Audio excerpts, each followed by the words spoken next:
Tonight, I have two great stories, but I couldn't figure out how to tease them like I do at the top of these episodes. I realized that what makes these stories special is that they're both great campfire stories. Two teenage girls named Rachel and Molly lived in a quiet, rural New York in the late 1990s.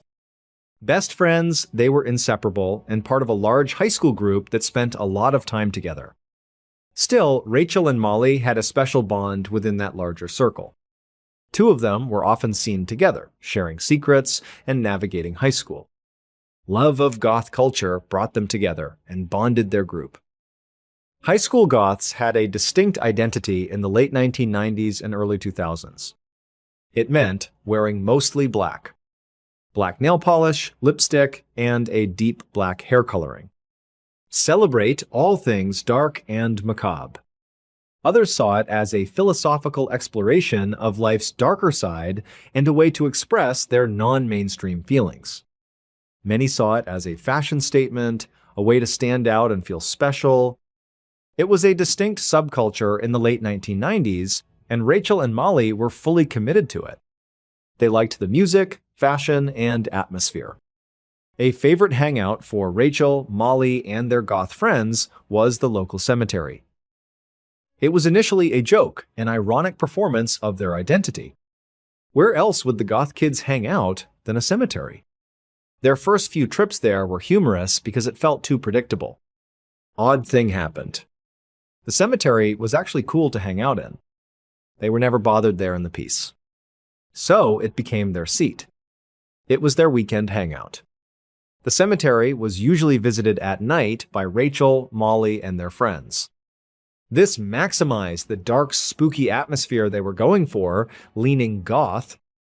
A more important rule was that they always went together. Rachel and Molly were never alone.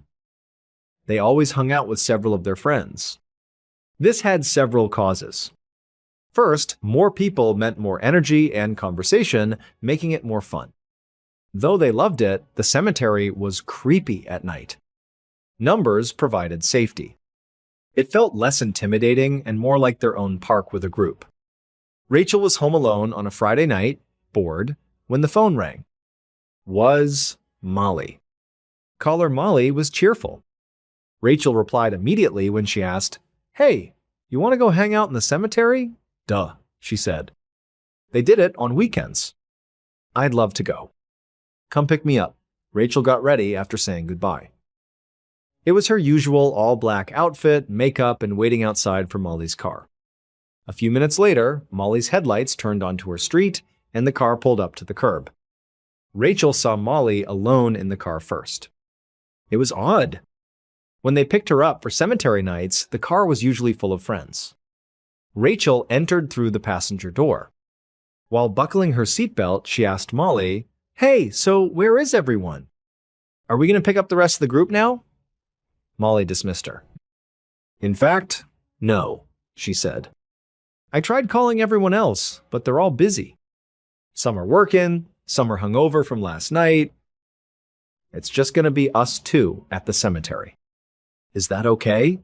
Rachel had an uneasy feeling. Really, this was wrong. They did not do this. The cemetery hangout was about group dynamics and shared experience. Just one person made me feel more vulnerable. There was no problem with her closeness to Molly. Being in that big, dark cemetery without their friends made them uncomfortable. She looked over at Molly, who seemed to have accepted it. Rachel didn't want to be negative or crude. It seemed impossible to say no now. So she smiled and said, "Oh yeah, that's fine. It'll be great, just the two of us. Let's go." Despite her hesitation, she sat down and they drove the half-mile to the cemetery. The cemetery was massive. A massive, ancient burial ground stretched for miles. A massive, medieval-looking gate with a wrought iron archway spanned the entrance, greeted you as you approached. The archway made the gates look gothic and imposing, even though they were always open. After passing that arch, a single road ran straight down the cemetery from front to back, probably over a mile. That road divided the grounds into two huge parts, the right and left. Molly, Rachel, and their friends frequented the back left corner. Terrain was their reason for choosing that area. Left of the cemetery were rolling hills where plots were laid out. That back left corner had a natural depression, a shallow bowl with few tombstones. At the bottom of this depression was a large boulder and tree. This place fit them. Standing at the main gate and scanning the vast cemetery, anyone sitting in that depressed area would be hidden. Teenagers wanted to be hidden, so they were. It was their secret hideout. So Rachel and Molly drove through the grand gate and down that long straight road to the cemetery's back. The sun had set and it was growing dark. Although it wasn't pitch black, the light was fading fast. Nobody was around, as usual. This time of night, the cemetery was usually empty. Local university students occasionally hopped the fence on the opposite side of the cemetery from them. They sometimes lit a bonfire against the fence on that side. Sometimes they sneaked over and did it, even though it was illegal. But that was unusual. Most of the cemetery was empty except for college students. They parked at the end of the road and exited. They descended the gentle grassy slope from the road into their usual gathering spot, the depression. At the bottom, they leaned back against the tree trunk on the big rock by their usual spots. They smoked cigarettes and talked as usual. Rural New York goth teens in the 1990s did this. They chatted about boyfriends, school drama, and stories. Light faded from the sky, making it completely dark. Girls still enjoyed themselves. Rachel was thinking this was kind of nice. Not as scary as she expected. It was calm and comfortable, and she was spending time with her best friend. They noticed a new smell after a while. Smoke smelled distinct. The bonfire spot across the cemetery was now remembered by both. Even though it was far away, college students could have started a fire. First, they glanced over that way and saw nothing, but they'd been hanging out for a while. While they were down there, those kids could have hopped the fence and started a fire. They weren't bothered by the fire. On the other side of the huge cemetery, it didn't affect their work. Rachel and Molly knew from past experience that the police always arrived at bonfires there. Predestined. They were kicked out after the police made the kids put out their fire. To ensure no one was around after hours, they always swept the cemetery. Even if they weren't starting fires, Molly and Rachel would be expelled. Rachel and Molly looked at each other as they smelled the smoke and agreed. Leave now before the police arrive and force them to. Additionally, they had been there for a while and were ready to leave. Their timeline accelerated slightly. It was fine. They extinguished their cigarettes, gathered their belongings, and walked back up the hill to the car. As they climbed the hill, they expected to see their car parked on the road. They hoped to see the tiny flicker of the bonfire they were smelling across the cemetery. They didn't see a fire on the cemetery's other side when they reached the hilltop. Instead, to their right, maybe 100 meters away, was another depression and rolling hill that dipped out of sight. They saw flickering flames from that direction. The fire started in the depression next to their cemetery, not across it. This was odd. This side of the cemetery was empty when they arrived. The place was empty. Someone had arrived while they were there and started a fire nearby. Never before had they seen this. It was strange. Nobody started fires here. What happened? Both girls wondered. They assumed the college students had tried a new place. They only saw the fire's tops rising from the ridgeline, not the people. The person over there probably didn't know they were here. They had an idea. Molly asked Rachel, "What if we go back down and sneak up the other side of our hill? We could poke our heads over and see who it is. We could spy on them." An exciting, slightly mischievous idea. Why not since they were here? Two girls agreed, turned around, and returned to depression. They climbed the hill opposite the mysterious fire, past the big rock and tree where they had been sitting for 2 hours. They moved quietly to hide.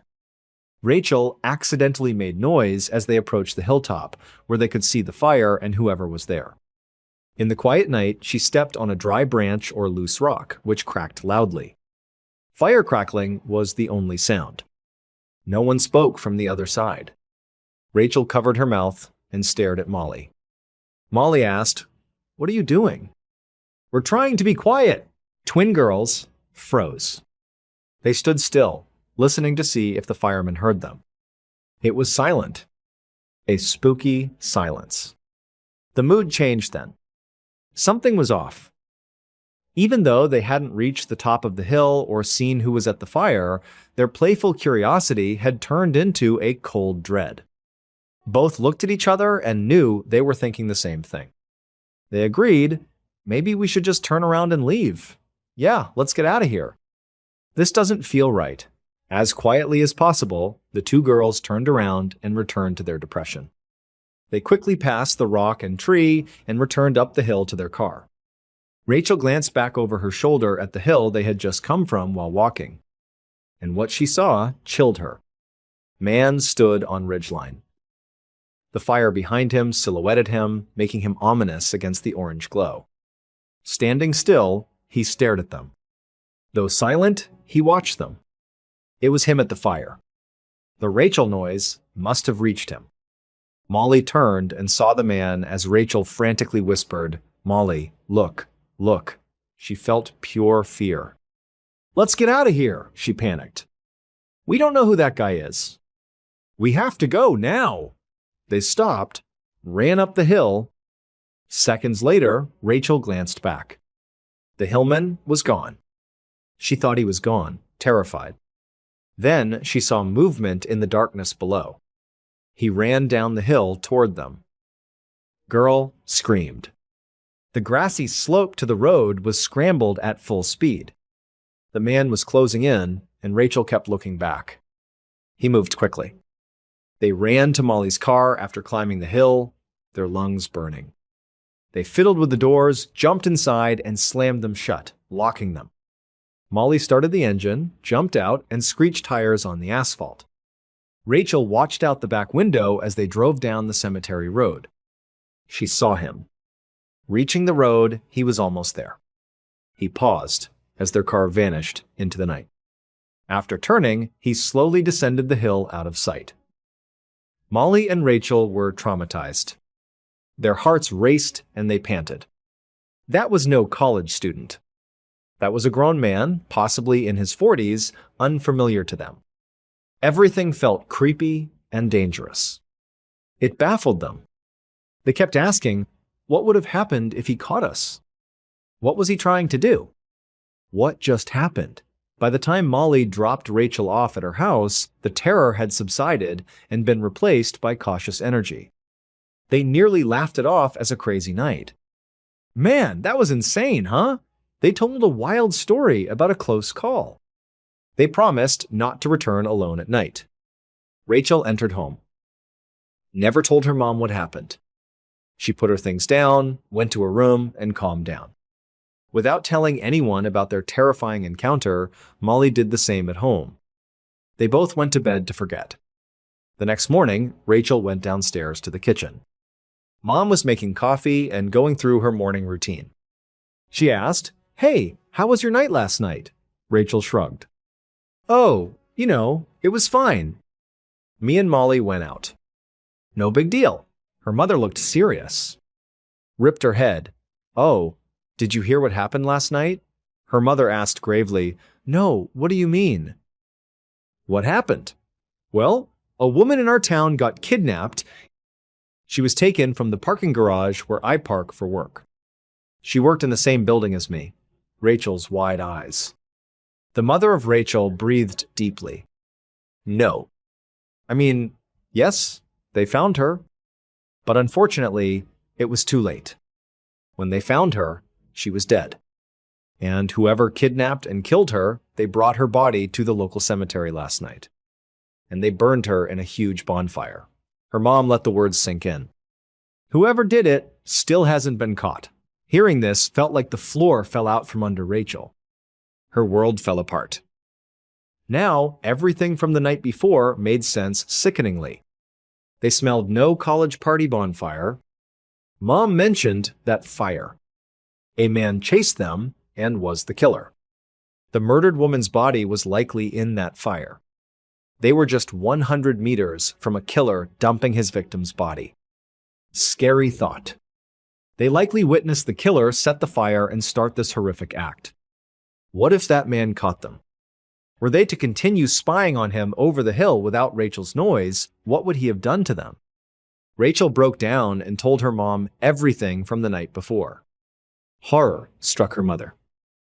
Rachel called Molly immediately to tell her what she had learned. Caller Molly went hysterical. They realized how close they were to disaster. They presented their case to the police. They best described the man, but it wasn't much. They feared the dark. All they knew was that he was average-sized and probably in his 40s. It wasn't specific. Fortunately, police caught the killer 48 hours later. Not because of the girl's description, but luck. Police saw the victim's car driving around town. Car stopped, and the driver was the killer. After arrest, he confessed. Not surprisingly, Rachel and Molly never saw that cemetery the same. They feel lucky when they think about that night.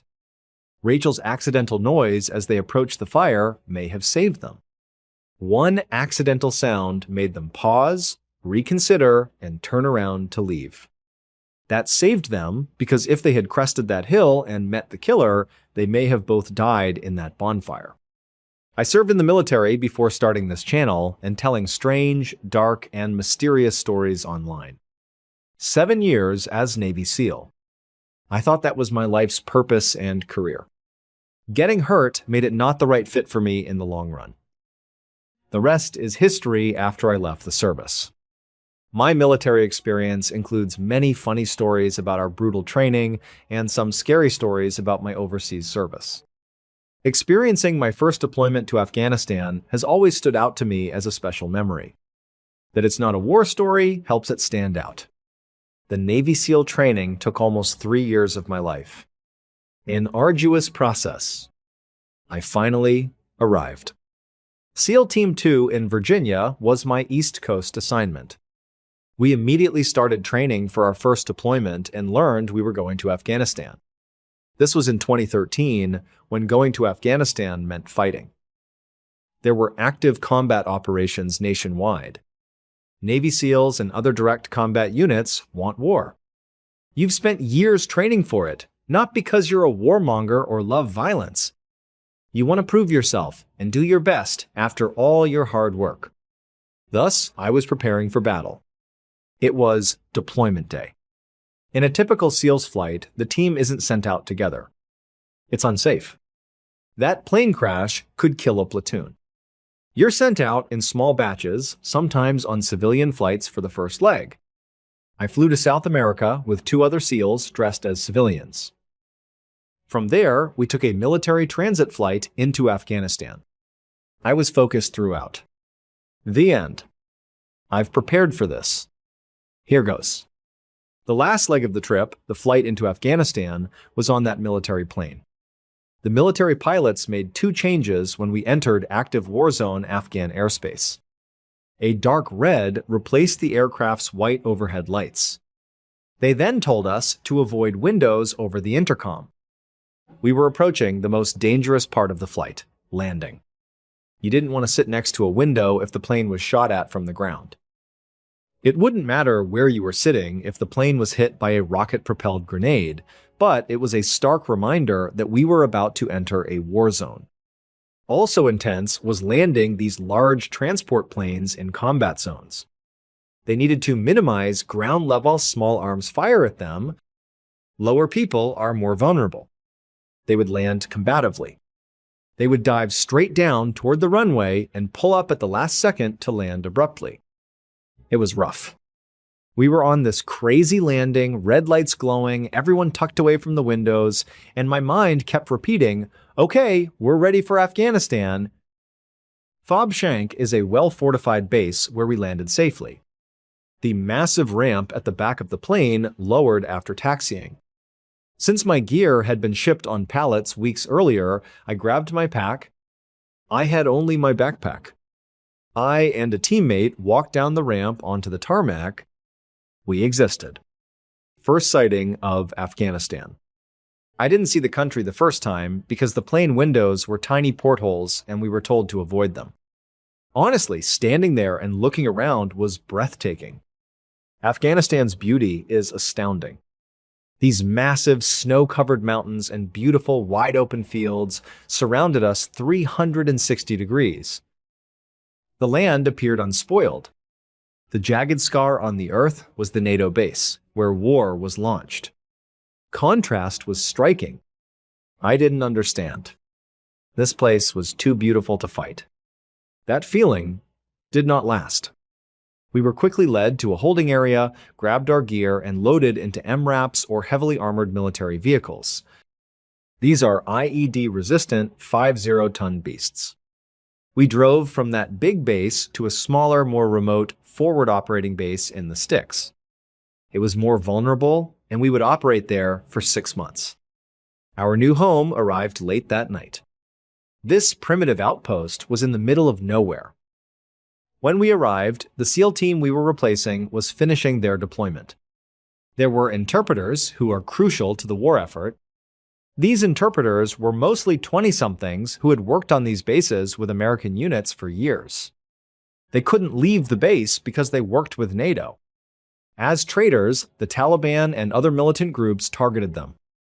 These interpreters believed that working with NATO would allow them to leave Afghanistan and immigrate to the US. Some fulfilled that promise. And these guys were tough. They fought more than most soldiers. They witnessed some incredible events. I met our partner force and interpreters right away because my platoon role involved working closely with them. SEAL Team 8, already there, was crazy. There had been 6 months of fighting. These huge men with massive beards seemed unconcerned about everything. My first night, I was super green. I met with one of our interpreters to learn the scope and expectations. We discussed possible operations and got to know each other. This 25 or 26-year-old interpreter leaned in and said, "Bro, bro," and they all used American slang they picked up from being around young soldiers and Marines all day. He asked, "Bro, have you heard the story of what was in the cave in Kandahar? We were in a different province." I soon learned that local interpreters and soldiers had a persistent, almost legendary story about a giant, big humanoid creature that lived in a cave in Kandahar's mountains. Afghanistan has endless mountains and caves. Humans have probably never explored many of these caves in remote areas. Indeed, this interpreter was serious. He declared, "Bro, I'm telling you, it's real. There was a giant up in the caves in Kandahar. Have you heard about this?" He seemed curious and wanted to know more. It planted a seed in my mind without further discussion that night. This interpreter, who had seen real combat and was not prone to fantasy, believed this weird story. The idea stuck. Many years later, I'm out of the military and writing strange, dark, and mysterious stories online. At the start of the channel, I was thinking about what stories to tell, and remembered the Kandahar giant. It seemed like a good idea to investigate what my interpreter was saying. I found this treasure trove of testimony from a specific group of Green Berets, a special forces team that had a very real and very strange encounter in Kandahar caves. One soldier, anonymously known as Mr. K, due to fear of repercussions for speaking out, gave shocking testimony about what they saw. I wanted to compile all the notes and tell my interpreter's story from years ago. I'll repeat that story tonight. An Army infantry unit patrolled Kandahar in 2002. Imagine huge, snow-covered peaks and deep valleys. In 2002, these patrols searched for Taliban hideouts and cave systems or enemy fighters in valleys below. These patrols were routine. Soldiers, regardless of branch, update their superiors while on patrol. Routine or not, most operations are planned. Everything is planned: when you arrive, how long you'll stay, your goals, when you leave, and how you'll leave. It's organized. This infantry unit patrolled routinely. However, their higher command lost contact with them mid-mission. A red flag was raised immediately. A unit's communications were sometimes lost. It's hard to send radio signals across huge mountain ranges with imperfect equipment. Usually, lost communications are recovered quickly. A long time passed without this unit's response. As the higher command debated whether to send a quick reaction force or air assets to find them, something even more alarming was noted. The unit went silent without calling a tick first. A tick troops in contact indicates a gunfight. This step is crucial. If you're shot, your command doesn't know. Call it in. A support system activates when you do. Air support, medical evacuation, and reinforcements may be needed. Someone on the ground yells tick, tick, tick into the radio when a firefight begins. Everyone is on alert to help. Soldiers call in ticks too quickly because they're like cheat codes for overwhelming support. An engagement of this magnitude rarely goes unreported. To have an entire unit go silent without calling in a tick was strange.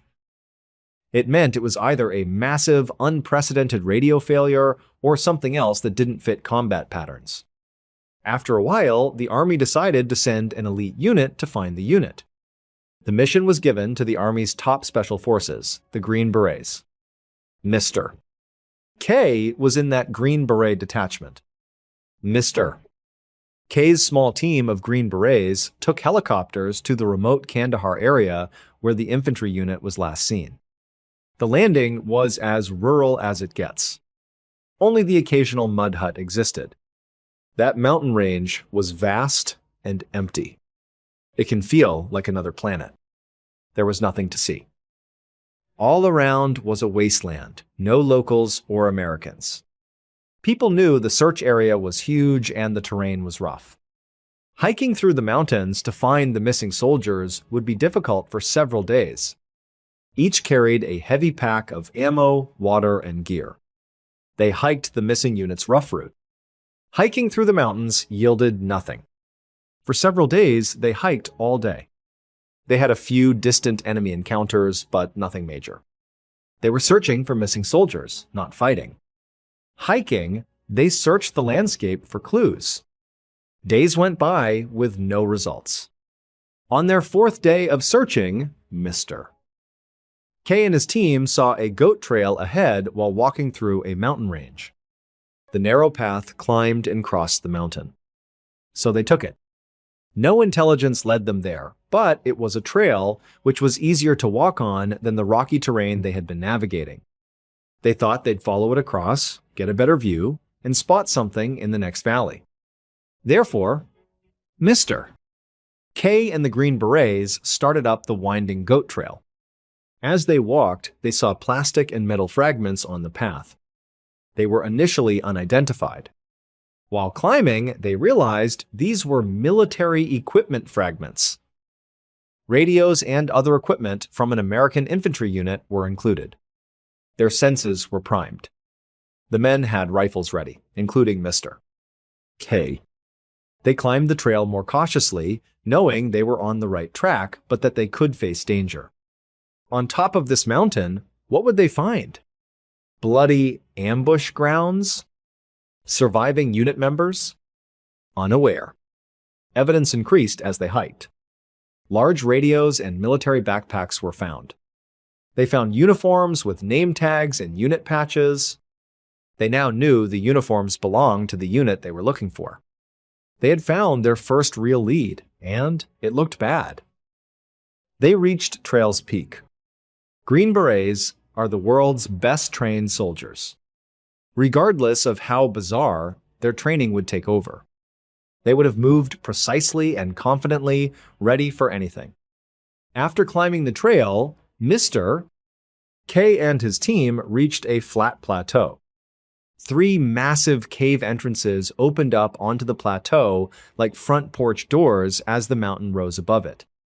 More military equipment was scattered on this plateau, but this time it was different. Some bones were human.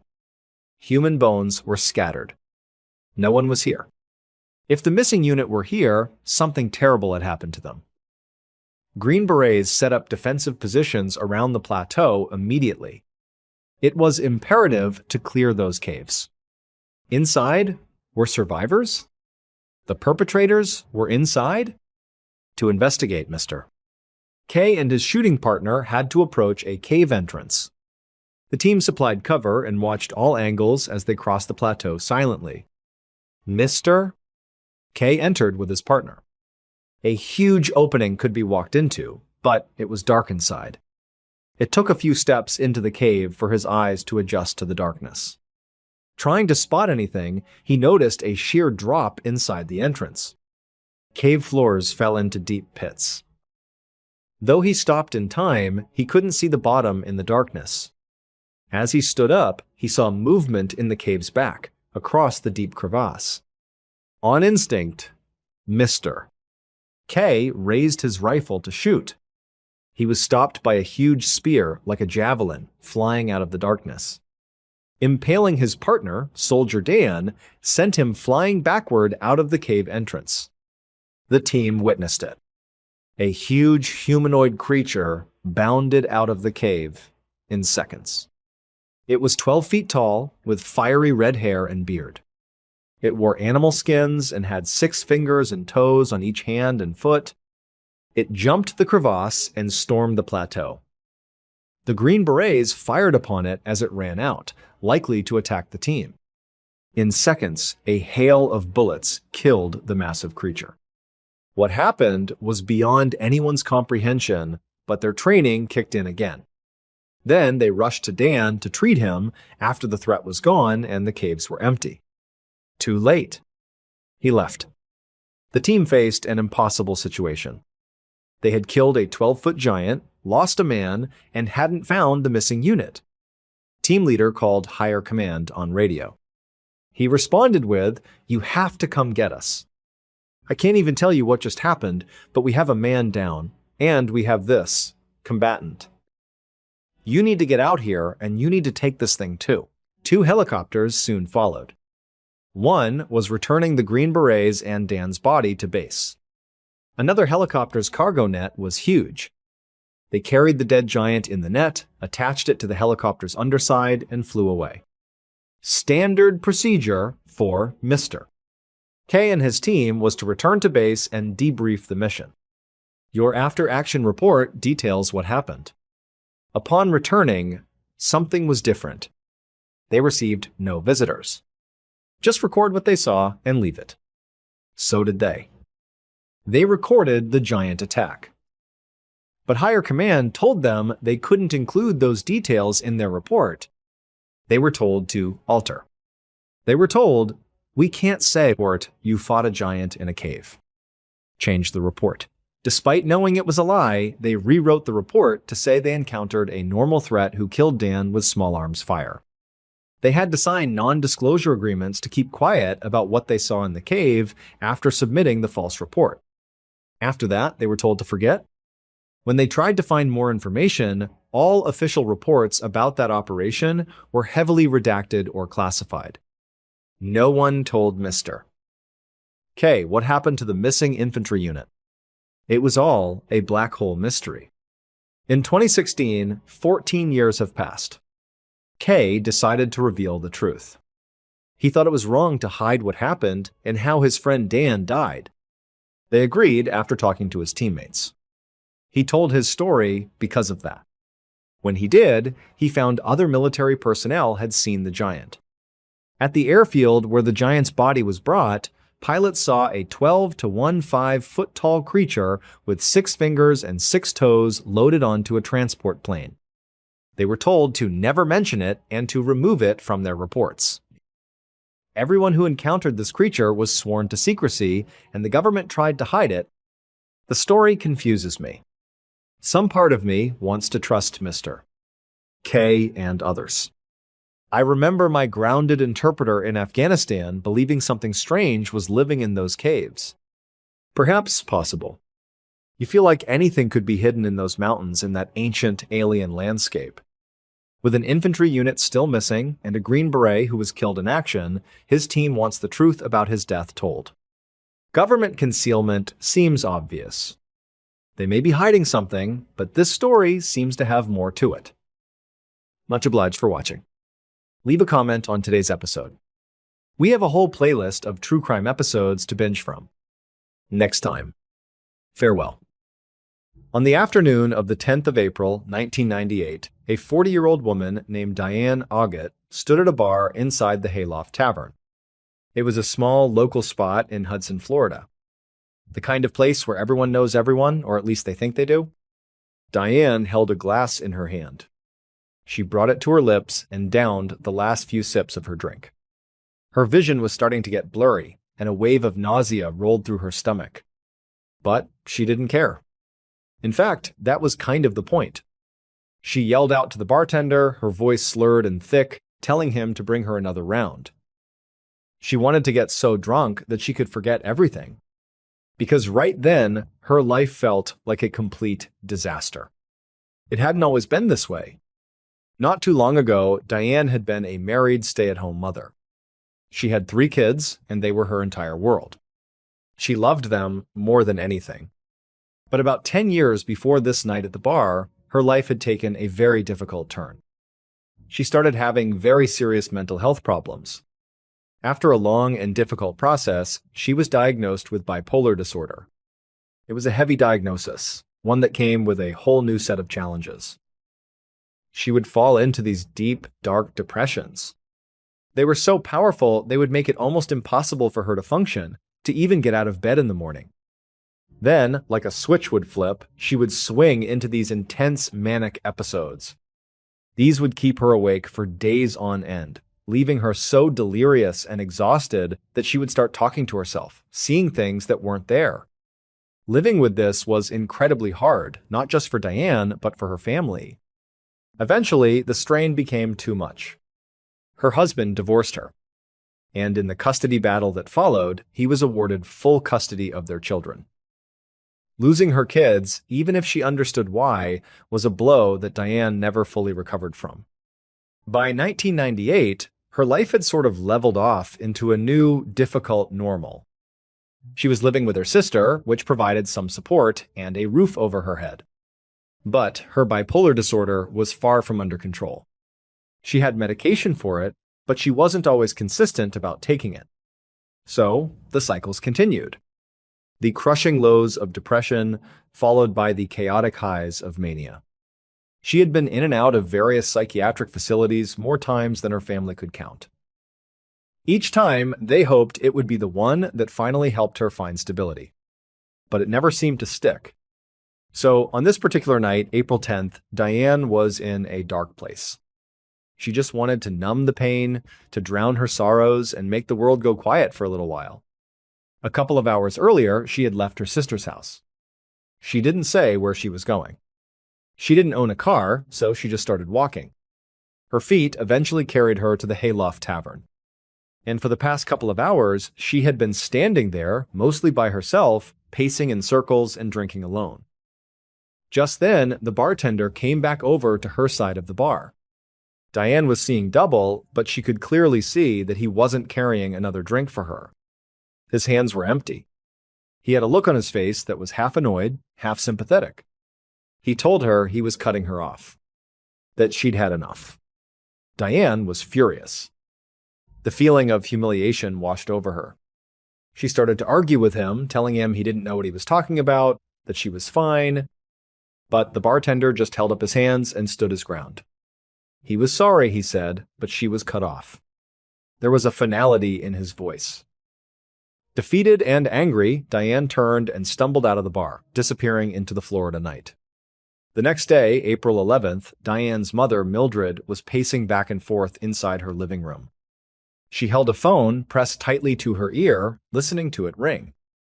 After a couple of rings, a dispatcher from the local police department answered. In a shaky voice, Mildred told them she needed to report her daughter, Diane, as a missing person. A little while earlier, Mildred had gotten a call from her other daughter, the one Diane was living with. She said that Diane had left the house the night before and still hadn't come home. She hadn't called, hadn't left a note, nothing.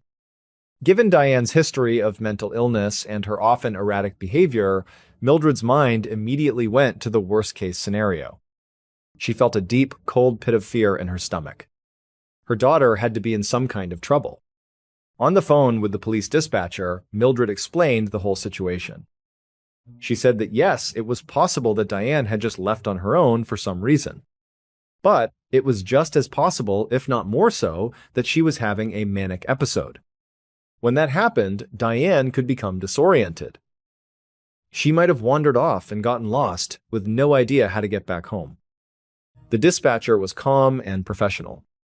She assured Mildred that she would send officers to interview her and her other daughter right away. They would start looking for Diane immediately. But 4 days went by. 4 long, agonizing days. And on April 15th, there was still no sign of Diane. That afternoon, Mildred went down to the police station. It was a trip she had made every single day since her daughter had disappeared, hoping for any scrap of news. But just like all the other days, the police didn't have any new information for her. They told her what little they knew, which wasn't much. They had confirmed that on the night of April 10th, after leaving her sister's house, Diane had gone to the Hayloft Tavern. They spoke to the bartender, who confirmed he had cut her off because she was incredibly drunk. He said she had walked out of the bar, and that was the last he saw of her. Investigators had also found a couple of people who had seen Diane the following day, on April 11th. She had been sighted walking along Highway 19, which was just a couple of miles away from the tavern. Another witness spotted her near a locally owned motel right off the highway, a place called the Coral Sands Motel. But after that, the trail went cold. The police told Mildred they had no idea what happened to Diane after that. They didn't know where she could have gone or what could have happened to her. Mildred left the police station feeling a profound sense of disappointment and fear. The drive home was a blur. Her mind was racing, playing out all the terrible possibilities. Was her daughter hiding somewhere on purpose? Had she gotten lost and was now hurt, hungry, and alone? Or had she run into the wrong person? Had she been kidnapped? Or worse? These scenarios tormented her, each one more terrifying than the last. Finally, she pulled into her driveway and went inside. She sat down on her couch, exhausted, and tried to think about what she could possibly do next. And that's when she noticed it. The little red light on her answering machine was blinking. She had a new voicemail. Mildred thought maybe it was her other daughter, calling with an update while she was out. Or maybe, just maybe, it was something to do with Diane. She got up, walked over to the machine, and pressed the play button. What she heard next made her blood run cold. It was Diane's voice, and she sounded absolutely terrified. Through the static of the machine, Mildred could hear her daughter crying out, "Help! Let me out!" Then there was a scuffling sound on the recording, like someone had grabbed the phone away from Diane. Mildred heard Diane say something like, "Hey, give me that," and then the call just cut off. The line went dead. After hearing the message, Mildred went into a total panic. Her worst fears were no longer just possibilities in her head. They felt real. It sounded like her daughter was in terrible immediate danger. Shaking with anxiety and fear, she grabbed the answering machine and looked at the small display for the caller ID, desperate to see who had left this horrifying message. But all it said was that the call had come in from a place called Starlight. The name meant nothing to Mildred. She quickly dialed the number back, her heart pounding in her chest, praying that someone would pick up. But no one answered. The phone just rang and rang. With trembling hands, Mildred called the police. This voicemail changed everything. It was now obvious to the police that Diane hadn't just left on purpose, and she wasn't just lost. Based on that recording, it sounded like she had been kidnapped and was being held somewhere against her will. But the question was, where? The police had no idea. They tried to trace the call, but they couldn't pinpoint a specific location. And they couldn't figure out what Starlight was either. Was it a business? A nickname for a location? They had no leads. So, for another full day, despite this terrifying new clue, the investigation stalled. There just wasn't much to go on. That is, until the next afternoon. On April 16th, 5 days after Diane had disappeared, the police got a call. It was from a man who said he had just been walking along the side of Highway 19. He told the dispatcher he had found something disturbing lying in the grass. He said he wasn't even sure if the object was real, but it looked so troubling that he thought the police should come and check it out, just in case. Police immediately rushed out to the location. They met the man, who showed them what he had found. The officers carefully collected the object and sent it off to the crime lab for testing. Then they waited. When the analysis came back, they learned two things. First, the object was definitely real. And second, it belonged to Diane Augat. It was the severed tip of her finger from her right hand. Over the next few years, the case of Diane Augat grew colder but stranger. People would occasionally call in sightings of her to the police in Florida. Investigators looked into every single tip. They interviewed more than 100 people, chasing down every possible lead. But nothing ever panned out. The police never figured out what Starlight was, the mysterious place where that desperate voicemail had originated. And they never determined how or why Diane's finger was cut off and left by the side of the highway. But despite the lack of answers, strange clues that were definitely tied to Diane kept turning up in the most bizarre places. For example, the manager of a convenience store near where Diane lived found a plastic bag inside their store's outdoor freezer. Inside the bag were Diane's clothes, all neatly folded. Who would put them there and why? Another time, a customer at a different nearby convenience store found another plastic bag that had been left behind on a countertop. This bag was full of toiletries, including eyeliner, perfume, and lipstick. And on the outside of the bag, scrawled in marker, was the name Diane. Police were never able to figure out who placed either of the bags or what they were supposed to mean.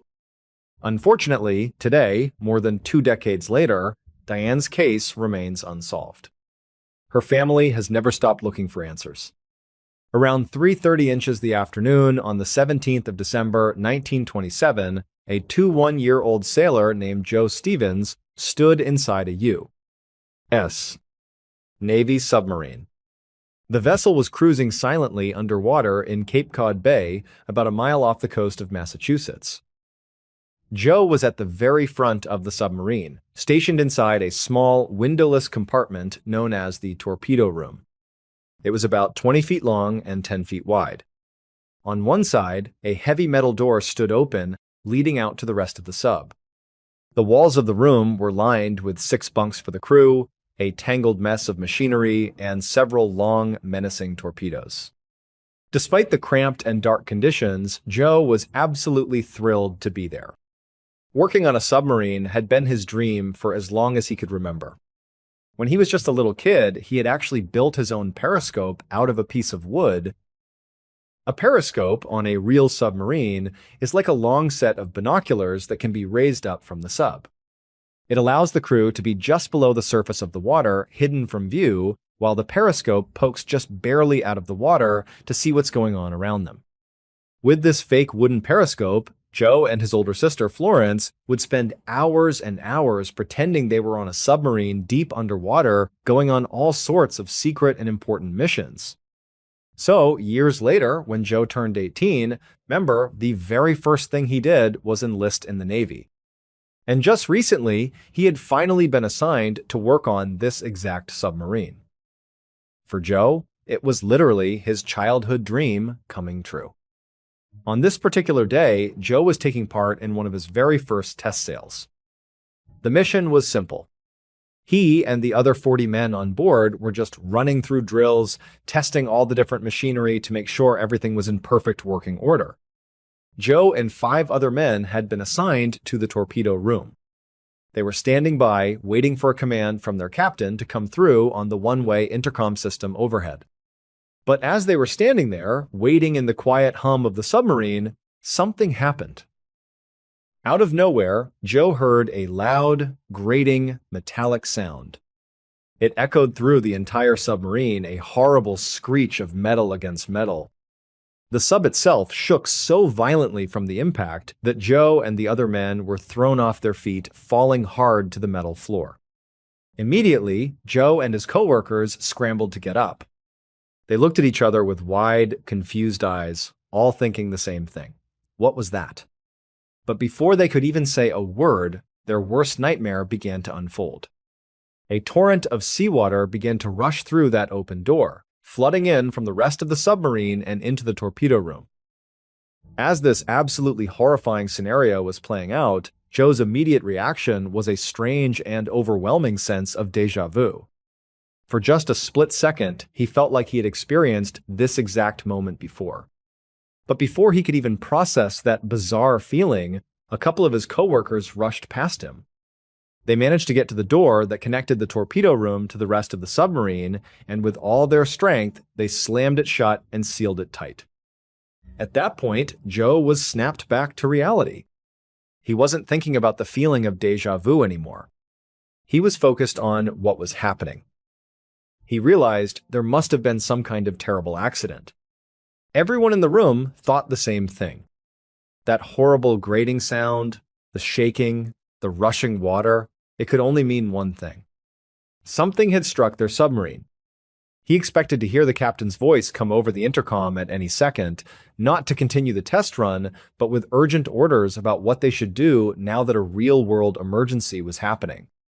And so, for a couple of minutes, Joe and his 5 fellow sailors just sat there in the now sealed-off torpedo room, waiting in silence for that announcement. But there was nothing. Just the sound of their own breathing and the faint creaks of the submarine. And then they all felt a final, heavy jolt, as if the entire submarine had just settled at the bottom of the bay. At first, Joe and the 5 other sailors didn't panic. They knew that whatever had happened was not good. It was serious.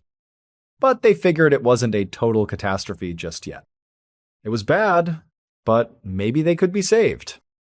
After all, they were only about a mile away from the nearest Coast Guard station.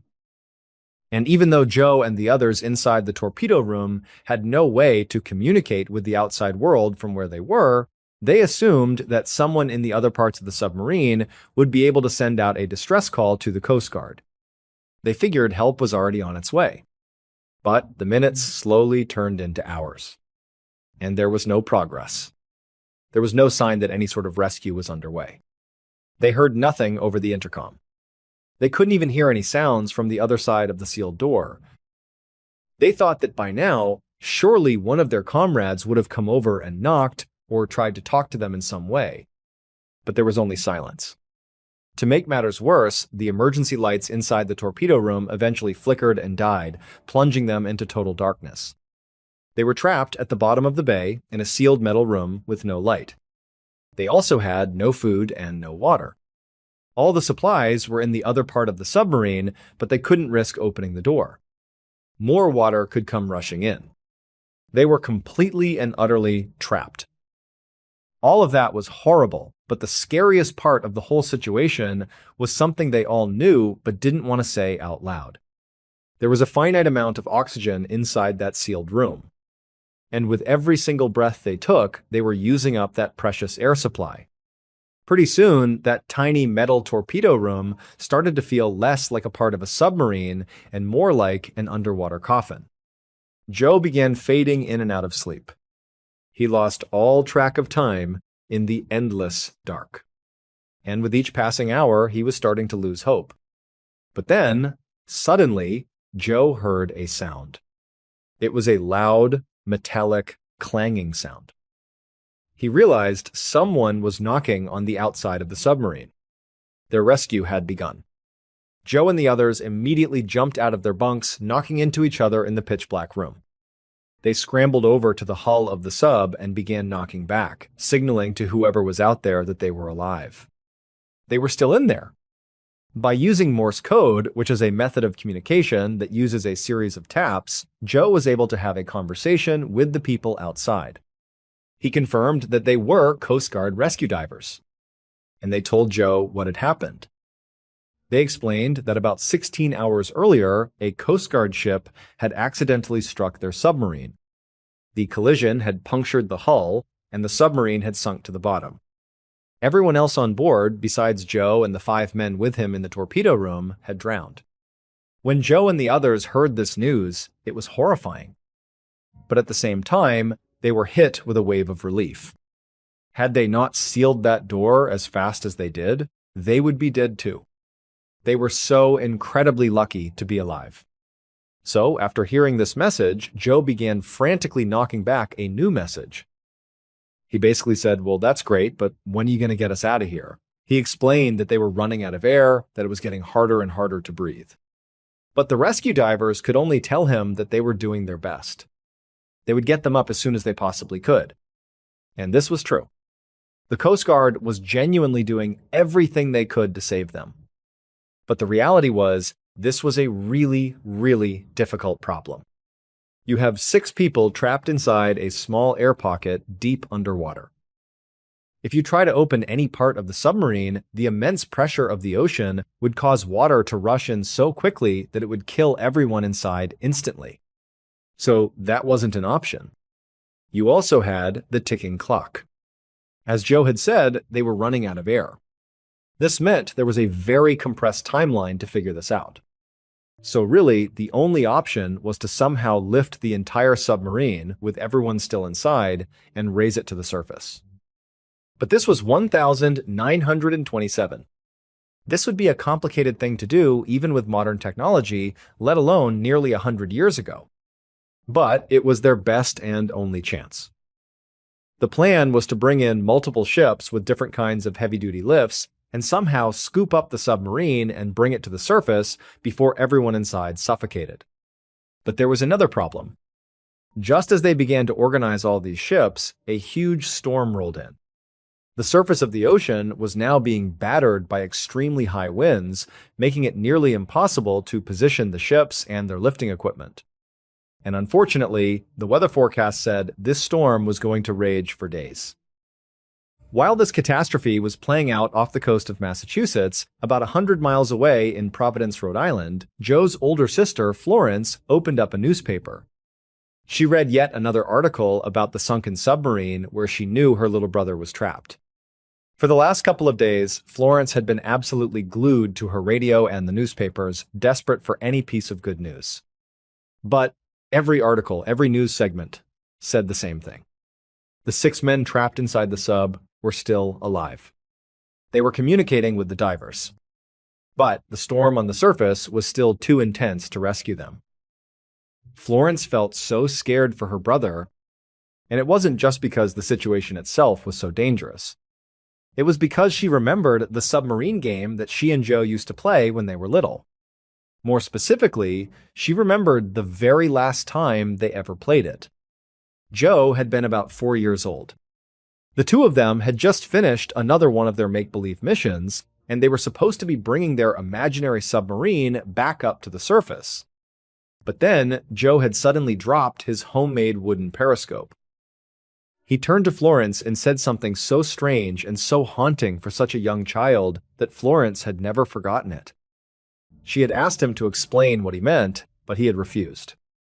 In fact, after that day, he refused to play the submarine game ever again. Now, Florence hadn't thought about that strange moment in years. But now, seeing what was happening to her brother, it was all she could think about.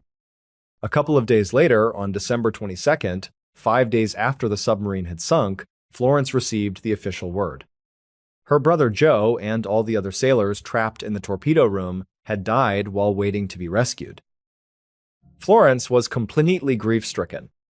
This was her baby brother, and he had just died in this horrible, drawn-out way. But also, strangely, for the first time in her life, she felt like she actually understood what Joe had said all those years ago when he was just 4 years old when they had played that last game of submarine. On that day, after dropping his periscope, he had turned to Florence and said, quote, "All hands were lost." It's an expression used in the Navy to mean that everybody on board a ship has died. He was saying their make-believe submarine had just sunk, and everyone on board had died. And remember, after he said this, Florence had tried to get 4-year-old Joe to explain, but he wouldn't. And he never played the game again. So now, in hindsight, Florence believed that her 4-year-old brother, all those years ago, had somehow predicted his own death. On the evening of the 19th of April, 1989, A 62-year-old man named Thomas Meehan was sitting in his living room in Pittsburgh, Pennsylvania. He was relaxing, watching some television, when his phone rang. Thomas picked it up and said hello. He heard the voice of his daughter Patricia on the other end of the line. And right away, he could tell from the tone of her voice that she was feeling really down. This didn't really surprise him. Patricia was 37 years old, and Thomas knew she had been struggling a lot lately. She lived almost 2,000 miles away from him in Bozeman, Montana, where she worked as a ranch hand. She liked her job, for the most part, mainly because she absolutely loved animals. But she had a really hard time getting along with people. She was lonely. She didn't have a lot of close friends. On top of that, she had recently been through a tough breakup.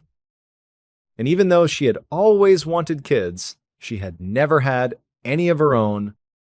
To her father, it seemed like his daughter was going through a classic midlife crisis. So, as Thomas was on the phone, listening to his daughter make small talk about her life, he decided to cut through it. He just asked her, "Hey, what's going on? How are you really doing?"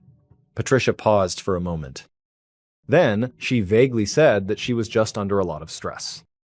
She told him she was thinking about quitting her job and moving away from Bozeman. She then asked her dad if he would be okay with her coming to Pittsburgh, maybe moving back in with him for a while. Thomas adored his daughter, and he felt for everything she was going through. So, without a moment's hesitation, he told her, of course. Of course she could come home anytime she wanted. Hearing this definitely seemed to lighten Patricia's mood. She told her dad that she would call him back the next day to make more solid plans. And then she said she loved him, and she hung up the phone. But the next day, Thomas did not get a call from Patricia. In fact, he never got another call from his daughter ever again. The following day, April 20th, at about 8:15 inches the evening, something strange happened 1,500 miles away from Thomas's house in Pittsburgh. A woman named Carol Heights was driving down a very isolated two-lane highway in the rural town of Circle, Montana. It was dark and cold outside. The only thing Carol could see was the red taillights of the one car driving in front of her.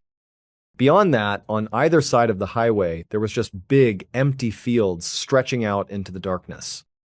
But then, out of nowhere, the car in front of her, which had been driving along at a steady speed, suddenly swerved off the road. For a second, Carol was just confused. Why would they do that? What caused that car to suddenly veer out of the way? But then, a split second later, Carol understood exactly what had happened. Because right in front of her, in her lane, was another car driving the wrong way, barreling straight towards her. Carol jammed on her brakes and tried to swerve out of the way, just like the car in front of her had done. But she wasn't fast enough.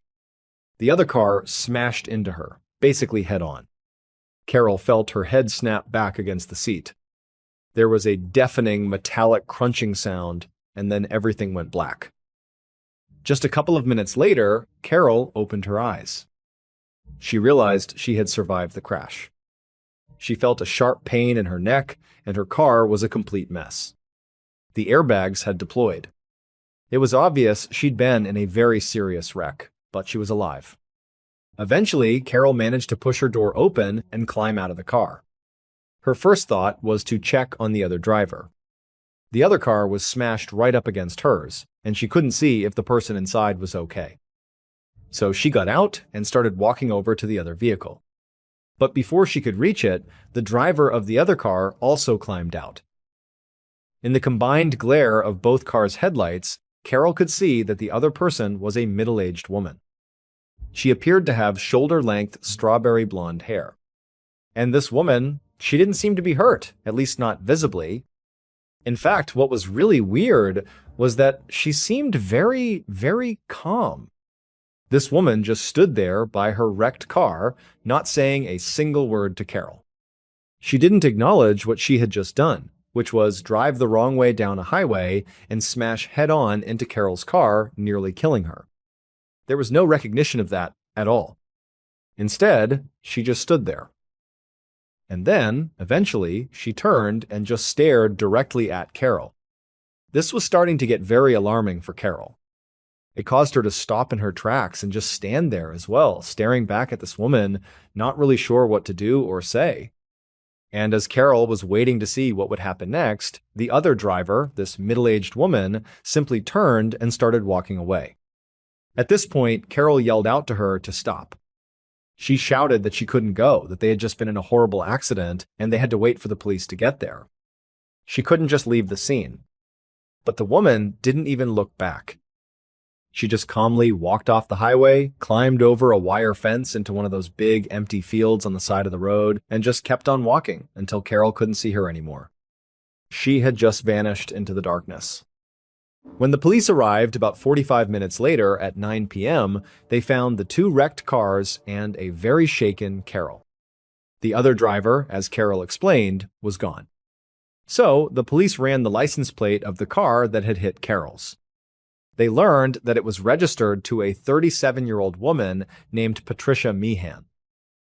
But beyond the fact that Patricia had apparently just walked away from the crash, the other weird thing was that the registration showed she lived 400 miles away. The police had no idea what she was even doing all the way out here in Circle, Montana. Patricia did not come back to the crash site. So eventually, the police called in K9 units and they began searching for her. The dogs were able to pick up her trail. They found a line of her footprints leading out into that dark field. They followed that trail for hours and hours, deep into the empty landscape. But eventually, the footprints just stopped, and the dogs lost her scent. The police would continue looking for her, but they never found another trace of Patricia. It really was like she had just wandered into that field and vanished into thin air.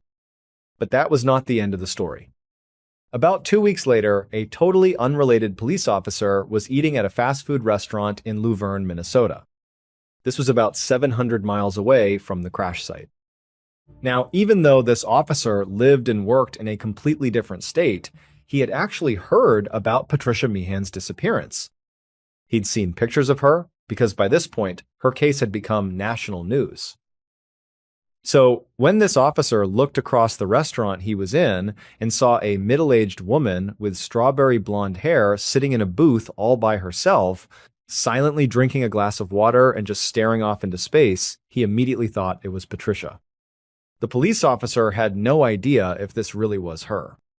He was pretty confident it was, but it just seemed so random and so bizarre that she would be here, of all places.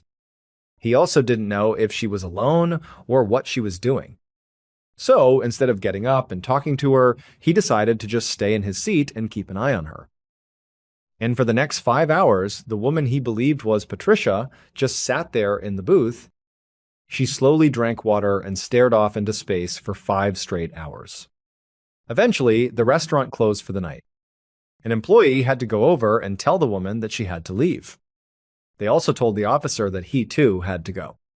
So after the officer and the woman he thought was Patricia had left the restaurant, the officer kind of hung back and continued to watch her. And she just walked right across the street and went into a diner that was open all night. This time, the officer did not keep his distance. He went inside the diner, walked right over to where she was sitting at a table, and he sat down next to her. He just said, "What's your name?" For a moment, the woman seemed kind of confused, like she couldn't understand why a random police officer was sitting with her. But instead of challenging him, she just went quiet for a second. And then, in a sort of hushed voice, she said that she was from Colorado. But then a moment later, she shook her head and said, "Actually, no. I'm from Israel." And before she could give up any more information, like her name or why she was there, she suddenly jumped up out of her seat and ran outside. The police officer was caught off guard. He was a little slow to get up and chase after her. He ran outside too, but by the time he got out there, she had disappeared again. Over the next month or so, the police in charge of Patricia's case received dozens of reports just like this one. They came from people who believed they had seen Patricia at restaurants and truck stops all over America. And the police actually confirmed many of these sightings.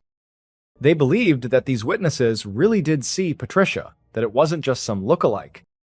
And in every single case, the witnesses reported the same thing.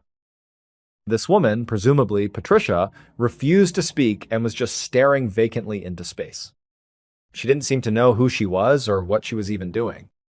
But also, in every one of these cases, before anybody could intervene or ask her questions or just try to help her in some way, Patricia would run off and disappear again. It was like Patricia was a ghost, appearing and disappearing over and over again all across the country. As of today, there have been over 5,000 reported sightings of Patricia Meehan. But still, we do not know where she is. Her case, to this day, is still open and unsolved. Thank you so much for watching. Let me know what you thought of today's episode in the comments. And remember, we have a whole playlist of true crime episodes ready for you to binge right now. Until next time. See ya!